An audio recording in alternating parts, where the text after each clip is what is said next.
La parole est à présent à monsieur Fabien Di Filippo pour le groupe Droite républicaine. Merci Madame la Présidente, Monsieur le Premier ministre. Mieux rémunérer le travail, mettre fin à l'assistanat, refuser toute hausse d'impôts, baisser les dépenses et le train de vie de l'État. La droite républicaine a voulu ce débat budgétaire pour éviter aux Français et à notre économie une impasse politique ruineuse et pour obliger tous les groupes politiques à assumer leurs propositions de fond pour l'avenir du pays.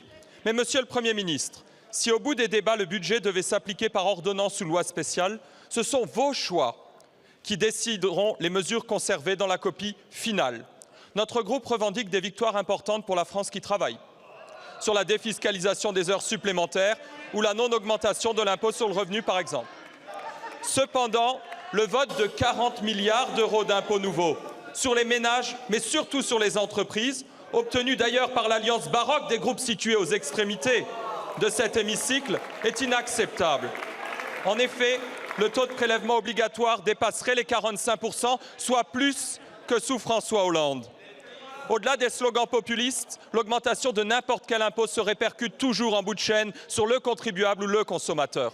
Quand comprendrons-nous enfin que ce qui sauvera notre modèle social, c'est de soutenir nos entreprises et nos travailleurs et non d'alourdir leur fardeau? Comment accepter qu'ils passent des nuits blanches ou renoncent à investir ou embaucher à cause de la teneur de nos débats actuels? Comment expliquer, quelle que soit la situation et le chantage de la gauche, que perdurent des situations dans lesquelles reprendre un travail paye moins que de rester dans l'inactivité?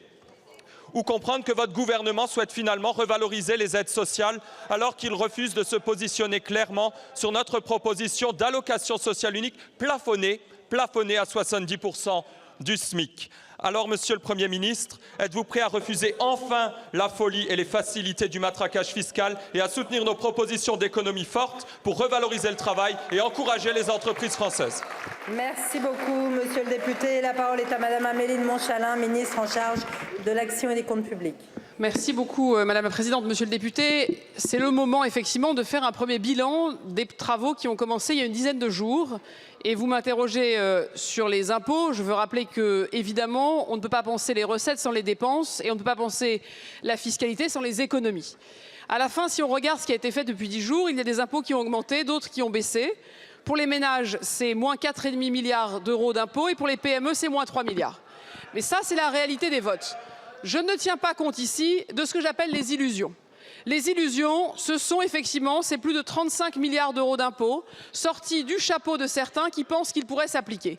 Ces illusions sont contraires à notre Constitution, elles sont contraires à notre droit international, elles sont contraires à tout ce pourquoi je crois que collectivement nous voulons.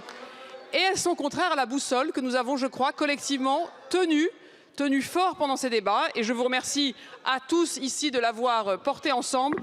C'est celle de vouloir protéger l'emploi des Français, c'est celle de vouloir protéger l'appareil productif et industriel, et c'est celle de vouloir rappeler qu'effectivement, dans notre pays, le travail doit payer. Vous avez porté des propositions, certaines ont été adoptées, d'autres pas, ça s'appelle le débat parlementaire. Mais là où nous avons peut-être ensemble encore à travailler, c'est que je ne crois pas qu'il faille nous mettre dans la position de penser que nous n'arriverions pas à trouver ce compromis. Nous ne voulons pas, nous, gouvernement, être contraints à constater un échec. Nous voulons, avec vous, continuer à bâtir le compromis que vous déciderez pour le pays.